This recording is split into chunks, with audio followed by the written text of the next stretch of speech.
In November 1962, the sirens wailed across Budapest's Víziváros district, warning of catastrophic flooding from the Danube River. Thousands evacuated their homes as civil defense trucks rolled through rain-soaked streets, loudspeakers blaring urgent instructions. But the deadly flood racing toward the city existed only in falsified data streams and manipulated weather reports. The CIA had staged an entire natural disaster to flush out a ghost, Colonel Dmitri Volkov, the KGB operative who had systematically dismantled their Hungarian network. What followed was one of the most audacious deception operations of the Cold War, where the real danger wasn't rising water, but the exposed secrets of a shadow war fought in the heart of Soviet-occupied Europe.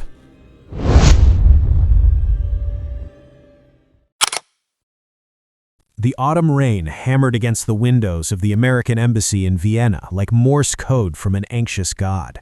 Inside the third-floor operations room, Station Chief William Hargrove studied the grainy photographs spread across his desk with the intensity of a jeweler examining flawed diamonds.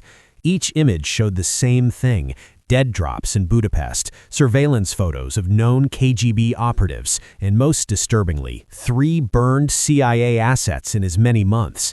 Sarah Chen, the agency's best analyst on Eastern European operations, stood by the rain-streaked window, her reflection ghostly in the glass. Her assessment was grim. The pattern was systematic, surgical. All 3 burned assets had operated within 2 kilometers of the Danube River in Budapest. The KGB had established some network there, something the CIA hadn't penetrated. The agency was bleeding out because of it. Hargrove lit a cigarette, his third in the past hour. Langley wanted results. The White House was breathing down the director's neck. The Hungarians were getting bolder, the Soviets more entrenched. The network needed to be broken before more people were lost. The door opened without a knock, which meant only one person, Marcus Webb, known in certain circles as the Architect. He was a legend in the CIA, a man who had orchestrated operations from Berlin to Beirut, always 3 moves ahead of everyone else. His silver hair was immaculately combed despite the late hour, and he carried a leather portfolio that Chen knew contained either salvation or damnation. Webb laid the portfolio on Hargrove's desk without preamble. His proposal was unconventional, highly risky, probably brilliant, possibly insane. The portfolio revealed architectural plans, weather charts, and engineering schematics for Budapest's flood defense system. The plan was audacious: create a flood in Budapest, not a real one, but convincing enough to force an emergency evacuation of a specific district, convincing enough to make the KGB move their entire operation, expose their safe houses, reveal their personnel, and scramble their communication protocols. Chen stepped closer to the desk, her analytical mind racing through the implications.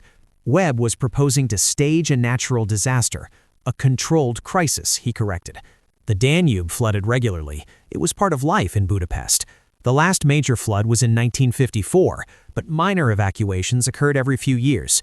The city had protocols. The people knew them. This time, the flood warning would be completely artificial. The plan was intricate.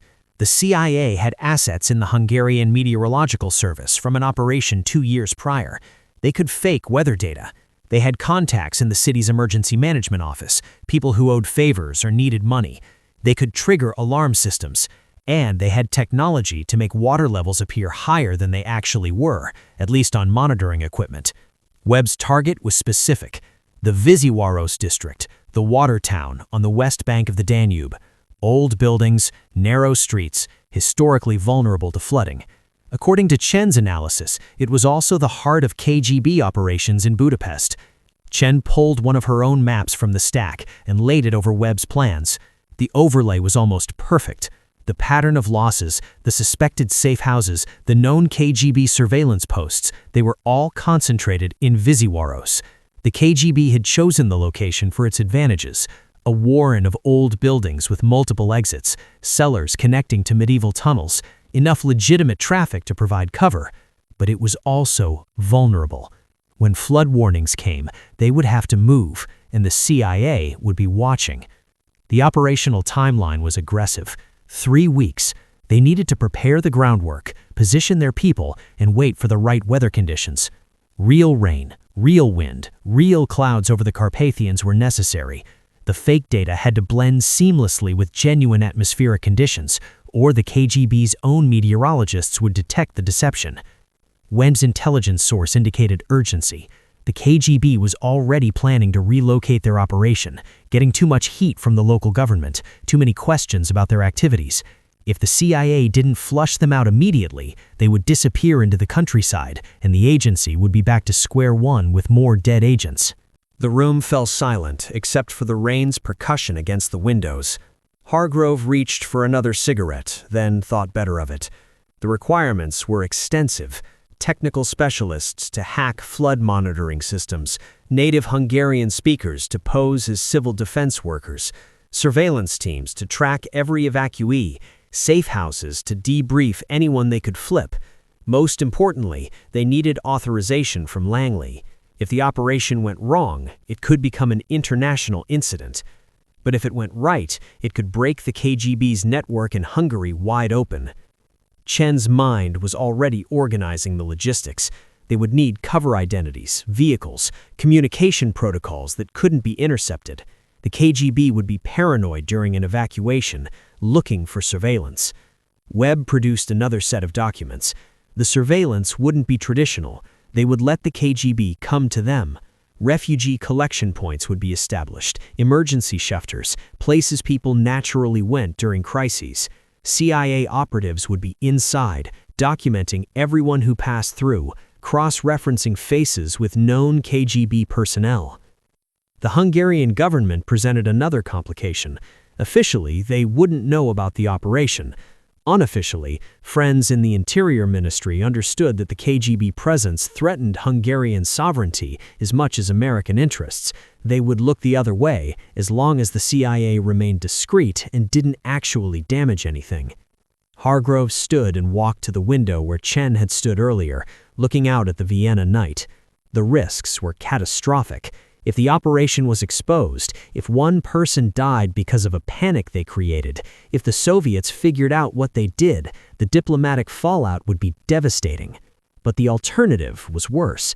The CIA was losing this shadow war in Hungary. The KGB had them on their heels, recruiting their sources, intercepting their communications, making them look like amateurs. This operation offered a chance to turn the tables, to see their entire network in motion, exposed and vulnerable. The silence stretched between them, heavy with the weight of consequence. Outside, the rain continued its assault on Vienna, indifferent to the schemes of spies and the calculations of intelligence chiefs. Finally, Hargrove made his decision.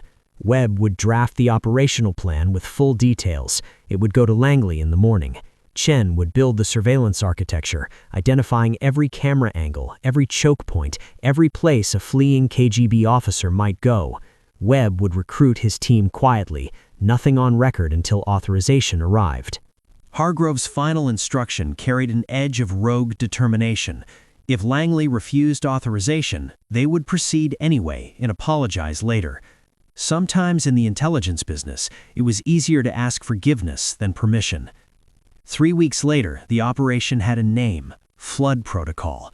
It commanded a team of 47 CIA officers, technical specialists, and contract agents spread across Vienna and Budapest. It had a budget that made the accountants at Langley wince, and it had a go date, November 15th, 1962. In a safe house on the outskirts of Budapest, Sarah Chen briefed the field team. They sat in a dimly lit basement that smelled of damp concrete and old cigarette smoke, faces illuminated by the glow of a slide projector showing street maps and building layouts. Chen's briefing outlined 3 operational phases. Phase 1 was preparation, already underway.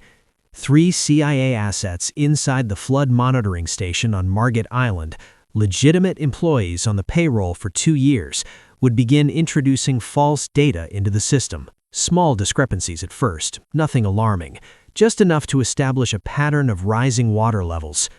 Phase 2 would begin when the Meteorological Service issued its warning. The timing coincided with an actual weather system moving through the Carpathians. There would be real rain, real wind. Assets in the Meteorological Service would simply enhance the forecast. Instead of predicting 20 millimeters of rain, they would predict 80.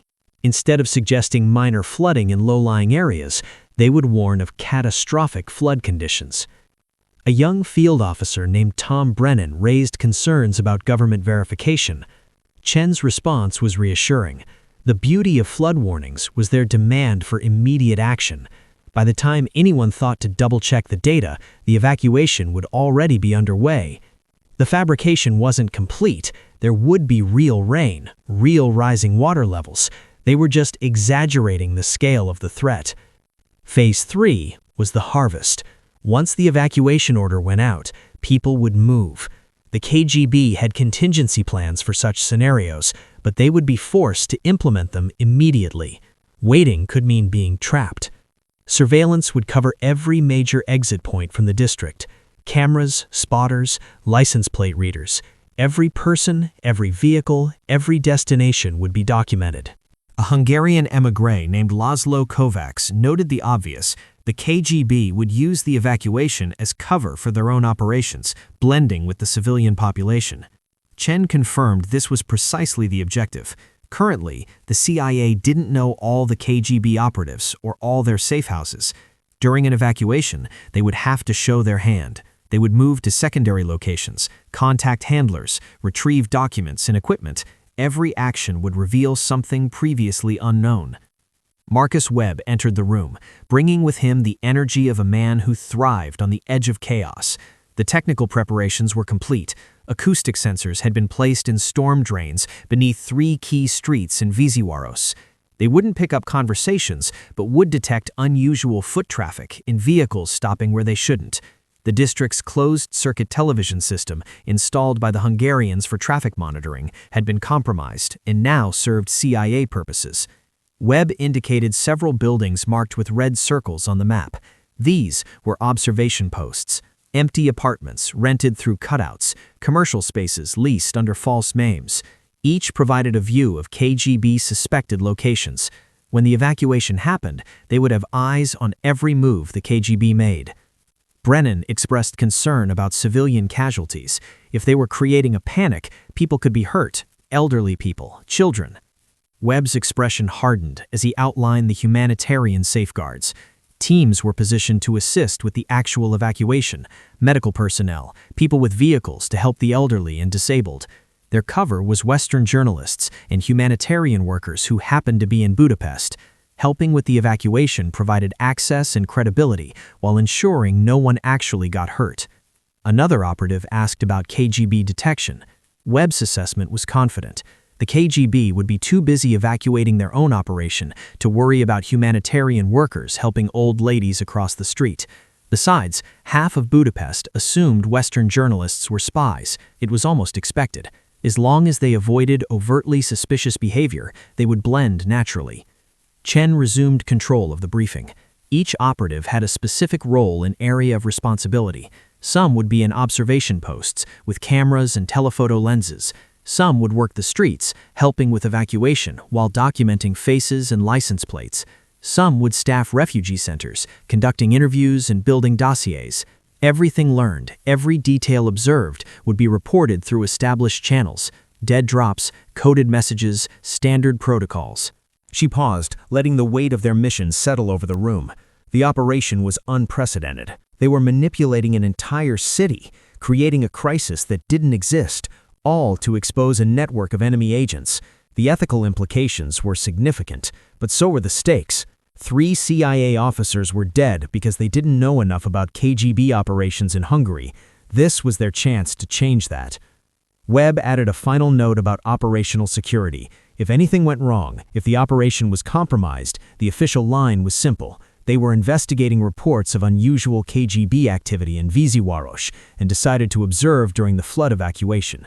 They didn't create the flood warning, they just took advantage of it. The agency would deny any involvement in staging the emergency. Nods circulated around the room. Everyone understood the rules of deniability. Laszlo raised another question about their primary target. Webb produced a photograph and pinned it to the board. It showed a middle-aged man with receding hair and the hard eyes of someone who'd seen too much. Colonel Dmitri Volkov, KGB, Second Chief Directorate, Counterintelligence. He was the spider at the center of this web.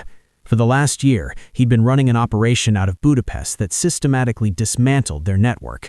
They knew he was there, knew he was in Víziváros, but didn't know exactly where. This operation was designed to flush him out. Hargrove entered the room and clarified the objective. They would watch, document, follow, and map Volkov's entire network. Then, when they had everything they needed, they would burn it all down. But not during the evacuation. That was just reconnaissance. The real operation would come later. The room fell silent as the full scope of flood protocol became clear. This wasn't just about one operation, one moment of crisis. It was the opening move in a much larger game. November 14th arrived with appropriately ominous weather. Thick clouds rolled over the Carpathian Mountains, bringing sheets of rain that turned Budapest's streets into rivers of gray water. In the meteorological office on Andrassy Avenue, 2 CIA assets working under deep cover watched their screens and made subtle adjustments to the data flowing into the National Weather Service. János Patofi, a meteorologist recruited 3 years ago when his gambling debts became unmanageable, whispered his report. The actual water level on the Danube was 542 centimeters. He was reporting 598. His colleague Erzsébet Nye kept watch at the door. The morning forecast would predict peak levels of 680 centimeters by tomorrow evening, evacuation threshold for Víziváros. Outside, the rain was biblical. They would believe it. The rain continued through the night, hammering against rooftops and filling gutters to overflowing. In the flood monitoring station on Margit Island, the CIA's people made their final preparations. The acoustic sensors placed in the storm drains were active. The hacked CCTV cameras were recording. In 8 observation posts throughout Víziváros, operatives settled in with cameras, notepads, and enough supplies to last 3 days. Sarah Chen watched it all from a command post disguised as a printing company in Buda. Multiple screens showed feeds from the observation posts, weather data, and communication intercepts. Webb stood beside her, smoking one of his rare cigars. Chen expressed what they were both feeling, like committing a crime against an entire city while simultaneously doing exactly what needed to be done. Both things at once. Webb's response was philosophical. That duality was how one knew they were in the right business. At 6:47 a.m. on November 15th, the warning sirens began to wail. The sound was ancient and terrifying, a mechanical scream that echoed off the buildings of Víziváros and sent pigeons exploding into the rain-dark sky. People emerged from their apartments in various states of readiness. Some had clearly been through this before and moved with practiced efficiency, grabbing pre-packed bags and heading for higher ground. Others stood confused in doorways, uncertain whether this was a drill or genuine emergency. Civil defense trucks rolled through the narrow streets, loudspeakers blaring instructions in Hungarian. Attention residents of Víziváros, flood warning level 3 had been declared. Evacuate immediately to designated safe zones. This was not a drill. From his observation post in a third-floor apartment overlooking Faux Street, Tom Brennan began photographing the scene below. His camera had a telephoto lens and shot at 5 frames per second, capturing faces, clothing, behavior patterns. Beside him, a local asset named Katalin translated the conversation she could hear drifting up from the street. A woman in a green coat argued with her husband about leaving. He insisted they had to, reminding her that last time the water came up to the 2nd floor. Katalin confirmed they were locals. They ran the bakery on the corner. Brennan made a note and kept shooting. Every face, every person, every detail. Somewhere in this crowd of legitimate evacuees were the KGB operatives they'd come to find. 2 streets away, in a building that had once housed a leather workshop, Laszlo Kovacs watched a different scene unfold. A black Mercedes pulled up outside a nondescript apartment building. 3 men emerged, moving with the kind of purposeful efficiency that suggested military training. They weren't rushing, but they weren't casual either. They entered the building and emerged 7 minutes later carrying 2 large briefcases in what appeared to be radio equipment. Laszlo reported quietly into his concealed microphone. Target 1, 3 males, military bearing, evacuating with equipment from 34 Donati Street. He photographed the Mercedes as it pulled away, capturing the license plate and the faces of the men inside. In the command post, Chen's team plotted the information on their master map. Red pins for confirmed KGB activity, yellow for suspected, blue for observation posts. The map was starting to fill up. An analyst reported multiple vehicles departing from known safe houses. The pattern suggested coordinated evacuation following a predetermined plan. Webb observed that the KGB was good, not panicking, not rushing. They drilled for this. Chen noted that despite their professionalism, they were still revealing their locations. Every vehicle that moved, every person who evacuated with equipment, every building they exited from, it all told the CIA something. The rain continued to fall, heavier now, as if nature itself was conspiring to make their fabricated crisis more convincing. The Danube, responding to the real weather system moving through the region, was actually rising, though not nearly as fast as the falsified monitoring data suggested. At the designated refugee centers, CIA operatives posing as humanitarian workers began documenting the arriving evacuees. They offered hot coffee, dry blankets, and sympathetic ears, while cameras hidden in the walls captured every face. Some refugees were clearly civilians, families with children, elderly people needing assistance, but others moved differently, spoke carefully, and kept their distance from official authorities. An operative named Patricia Dalton identified a possible target at the refugee center at St. Istvan Park. A man in his 40s entered carrying only a small backpack. He moved with the contained awareness of someone trained in counter-surveillance. Male, approximately 45, Slavic features, scanning the room systematically. No family members, minimal luggage. She approached him with a clipboard and a smile, speaking in accented Hungarian. She identified herself as International Red Cross, requesting his name and address for their records. The man's eyes flickered with something that might have been suspicion or calculation. He gave one of the most common Hungarian names, Kovács János. He didn't need any assistance. Patricia explained they needed to document everyone for safety reasons, asking for his address in Víziváros. The man claimed he was visiting family and would stay with them. He moved toward the exit. Patricia watched him go, noting his direction and speed. She reported a possible target departing, refusing to provide information, heading north toward Margate Bridge. A surveillance team picked him up 2 blocks later, following at a careful distance as he made his way through the rain-soaked streets. He walked for 20 minutes, doubling back twice to check for followers, before entering an apartment building in a district that hadn't been evacuated. Chen noted it on the map. Secondary safe house, added to the list. The operation continued throughout the day.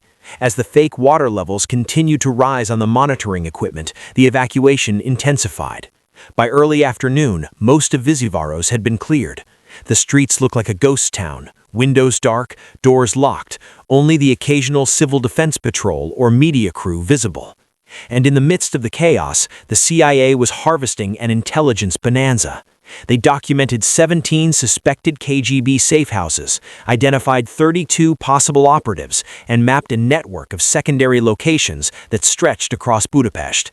Every piece of information was photographed, recorded, and transmitted back to the command post. But the prize target, Colonel Dmitri Volkov, remained elusive. Webb insisted, studying the map with growing frustration, that Volkov had to be there. Multiple sources had confirmed it. One analyst suggested he might not have evacuated, staying put and betting the CIA wouldn't notice one person remaining behind. Chen shook her head. Too risky. If the flood was real, he'd be trapped. The KGB didn't operate on hope. They had contingency plans, and Volkov would be following one of them. She studied the pattern of movements they documented.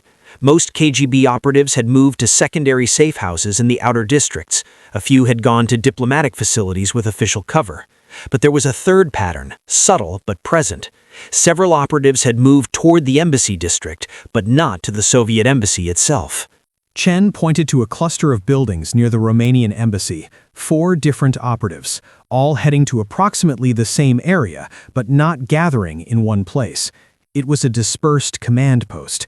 They were staying close enough to coordinate, but separate enough to avoid detection. Webb studied the pattern and slowly began to smile. Chen was right. It was classic Soviet doctrine. In a crisis, disperse, but maintain communication distance. Volkov would be in that area. He'd stake his career on it. Chen made the decision. They would go find him. The building was unremarkable, which was precisely why it was perfect. 4 stories of weathered brick on a quiet street, divided into apartments that housed a mix of students, low-level diplomats, and pensioners. Nothing that would attract attention, nothing that screamed covert operations center. But the CIA's signals intelligence team had detected something interesting, a spike in radio transmissions originating from the top floor, using frequencies known to be favored by KGB communications. The transmissions were encrypted, professional, and exactly what one would expect from a senior intelligence officer coordinating a crisis response. Sarah Chen authorized a closer look. Laszlo Kovacs, being Hungarian and able to pass as a local, was the obvious choice for street-level reconnaissance. He entered the building posing as a municipal inspector, checking for flood damage, clipboard in hand and an official-looking badge clipped to his jacket. The lower floors yielded nothing of interest. Students worried about their belongings, an elderly woman complaining about the evacuation, a Romanian diplomat who barely opened his door. The top floor was different. The door to apartment 4B had a quality that Laszlo recognized immediately. The door frame had been subtly reinforced, the lock was higher grade than standard Hungarian issue, and there was a peephole with a suspiciously wide field of view. Someone who took security seriously lived here. He knocked. No answer. He knocked again, listening carefully.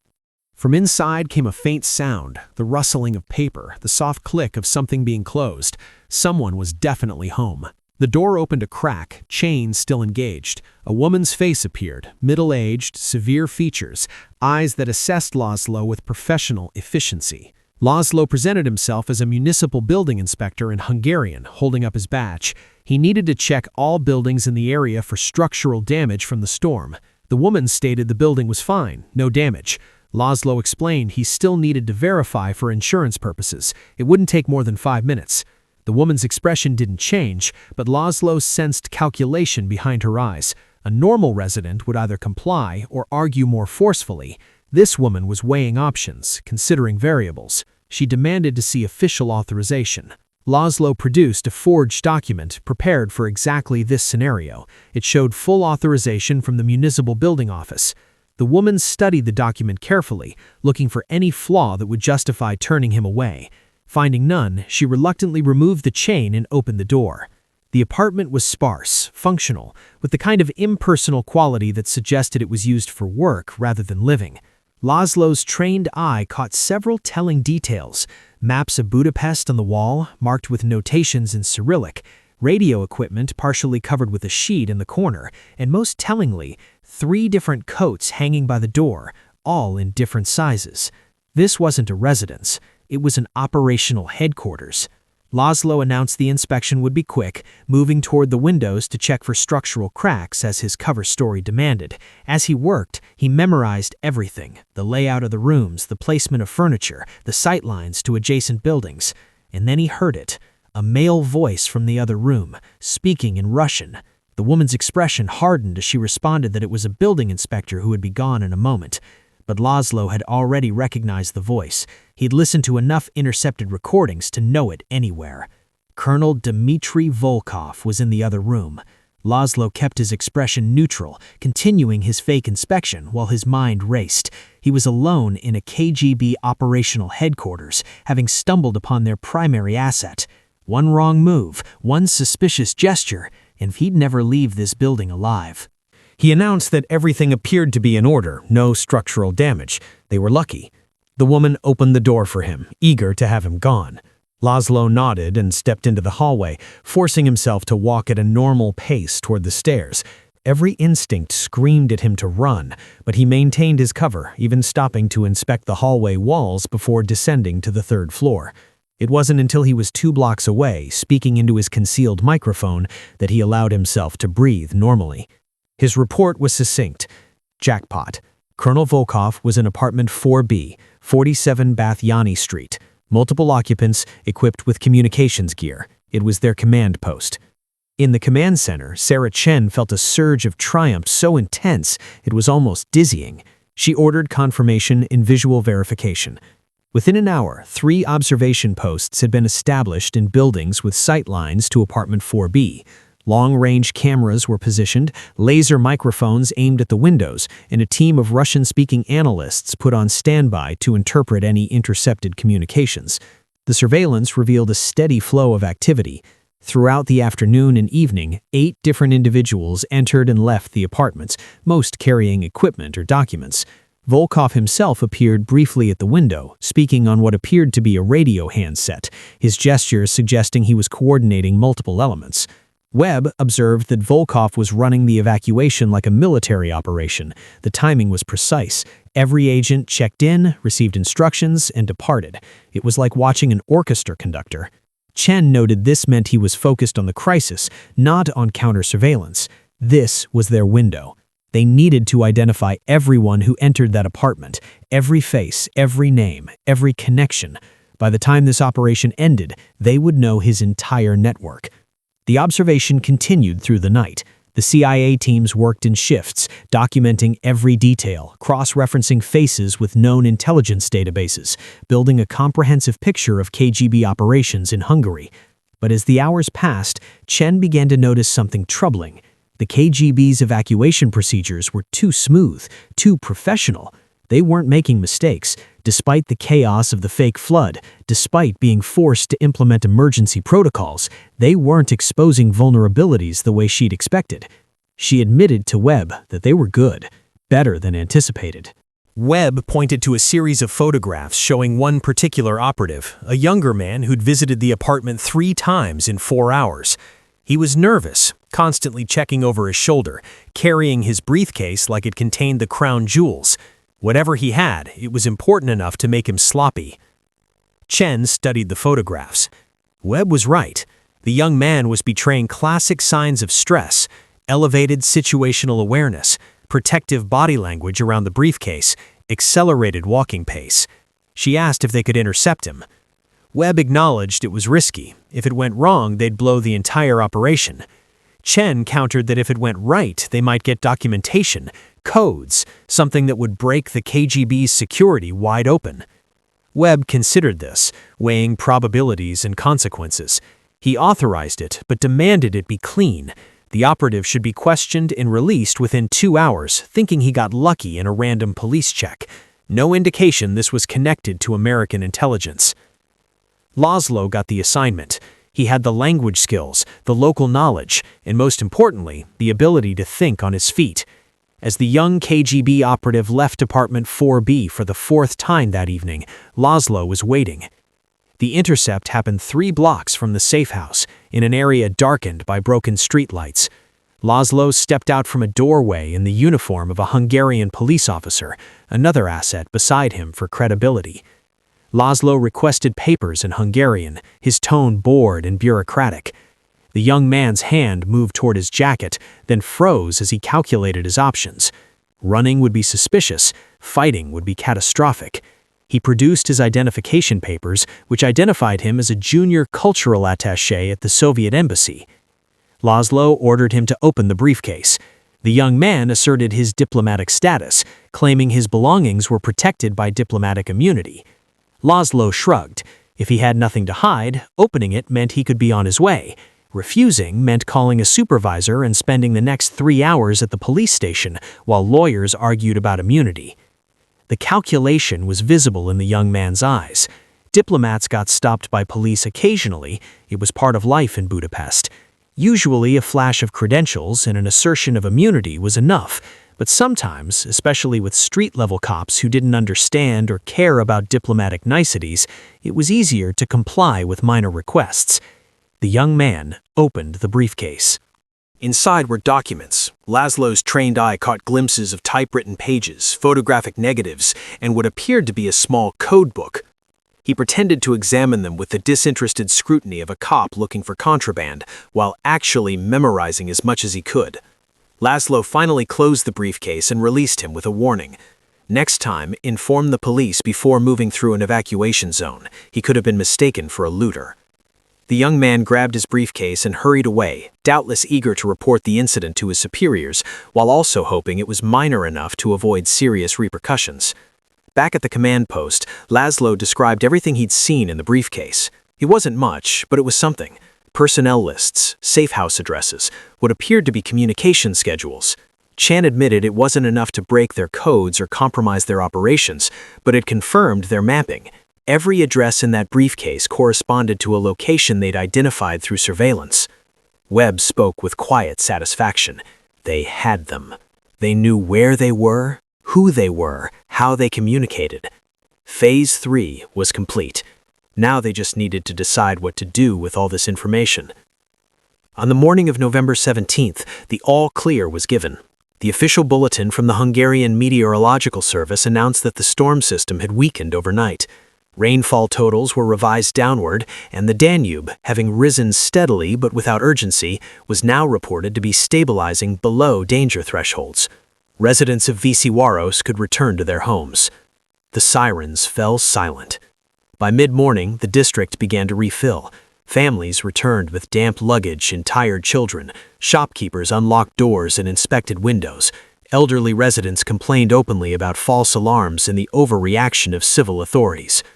Civil defense units conducted inspections, documenting minor water seepage and superficial damage that would later be cited as justification for the evacuation order. Officially, the event would be recorded as a precautionary response to an exaggerated forecast. Unofficially, it marked the dismantling of the most effective KGB operational network in Hungary. Apartment 4B on Batyány Street was vacated shortly after dawn. Surveillance teams documented the departure in sequence. Colonel Dmitri Volkov exited first, alone, wearing a neutral gray coat and carrying no visible equipment. He paused briefly on the sidewalk, lit a cigarette, and surveyed the street before moving out of range of the cameras. Other occupants departed separately at carefully spaced intervals. Each carried minimal luggage. No documents were visible. No attempt was made to recover or sanitize the apartment beyond what time allowed. By 0700 hours, the location was abandoned. CIA analysts classified the movement as a controlled burn, a deliberate termination of a compromised site conducted according to established Soviet counterintelligence doctrine. By noon, flood protocol was formally concluded. Manipulated data streams were corrected. Assets embedded in the flood monitoring station and meteorological service returned systems to baseline readings. Discrepancies were attributed to sensor calibration errors caused by prolonged rainfall and aging infrastructure. Supporting paperwork was generated and archived. From the perspective of Hungarian civil authorities, the incident would require no further investigation. From the perspective of the Central Intelligence Agency, it represented a comprehensive intelligence acquisition. The final operational report was completed that evening. It documented 17 confirmed KGB safe houses within Budapest, 32 identified operatives, 4 command and control locations, multiple courier routes, and 2 emergency exfiltration corridors. Patterns of communication and movement were mapped in sufficient detail to allow long-term monitoring and selective disruption. The network had not been destroyed, it had been exposed. In Vienna, Station Chief William Hargrove reviewed the report in full. No revisions were requested. The document was transmitted to Langley under priority classification. The response from headquarters was unambiguous. The operation was assessed as a success. Senior officials characterized it as a rare example of strategic intelligence collection conducted without escalation, public exposure, or loss of life. Authorization was granted for follow-on operations. In Moscow, Colonel Dmitri Volkov submitted his own assessment 3 days later. The report was concise.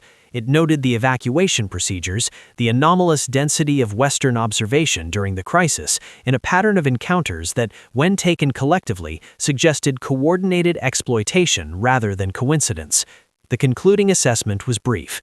The adversary did not manufacture the flood conditions, they manufactured the response.